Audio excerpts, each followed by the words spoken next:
compassionate logic. New ideas and efficient tools for a happier, more connected life. If you have should, that is not a complete thought. I should do this, and there's a because of or an or else. And if you don't fill that in, then usually something negative from your subconscious, at least in my experience, if I actually examine it and write out that shouldn't have turned out that way, and then ask yourself, well, what's the because that's actually underneath that? Because life should be fair. Well, who says life should be fair? Or they shouldn't have said that because I'm too good a person. However you fill in that other part, if it is not direct, I will use the words, I have to do this if I want to. So if I want to get in shape, I have to work out, as far as I know. To the extent of my knowledge, if I want to get in shape, the way to do that is generally through working out.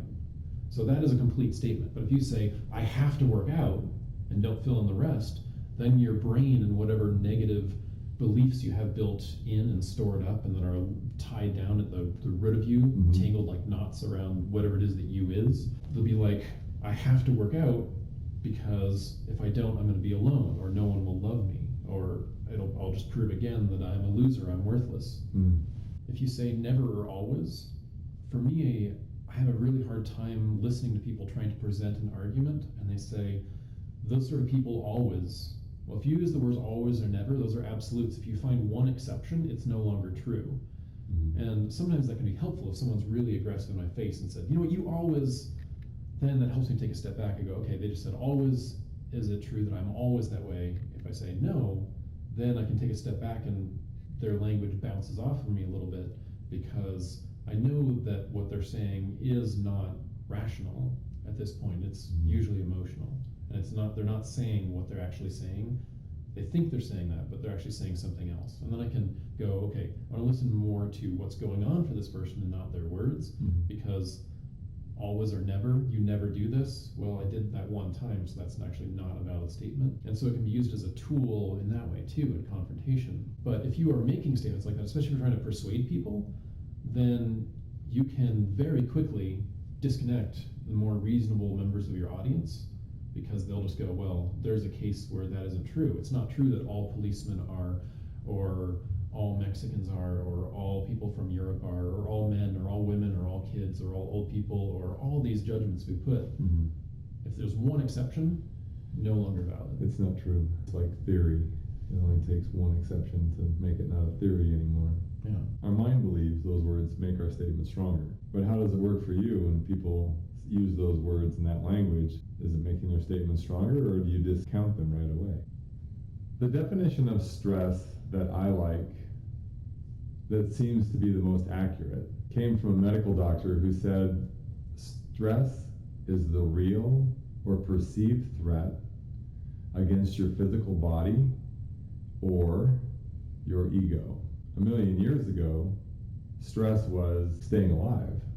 You know, your mind having to discern or judge if that berry is edible and will help me survive, or that berry is going to kill me, or that big furry animal is okay to go hang out with and can get milk from, and that other furry animal is going to eat me. So we had lots of threats against our physical body.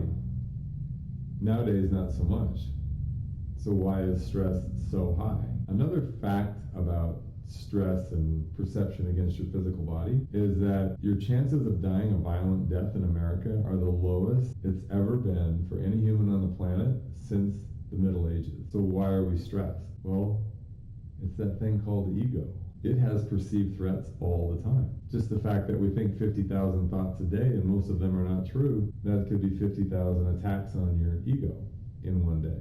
Even when we are involved in physical violence, oftentimes if two people get in a fight, a physical fight, then when the police come up, they're both going to claim self-defense, and they're not just saying it to try to get the other person in trouble, get out of it, though that's probably part of it, but they're saying it because they actually believe it, because one of the posturing things that often happens before a fight is the two people yell at each other and push, and part of what they're doing is they're inflating their ego boundary to expand so they can justify violence to themselves, so that it actually, in their minds, if I equate myself and my physical safety with my girlfriend or my sports team or this chunk of the bar, and then you are in that space, I can mentally, especially when there's alcohol or drugs involved, I can very quickly equate you being in this space that I have now made part of me as an attack on me, justifying a physical response. Even in that way, the perceived threat against your ego can result in physical violence because you've made this false equivalency. They said something threatening, and because I am equating my well-being with my ego, then therefore we can fight. Thank you for watching our video. If you like the video, please subscribe. Please like. Please leave a comment below. Thank you so much.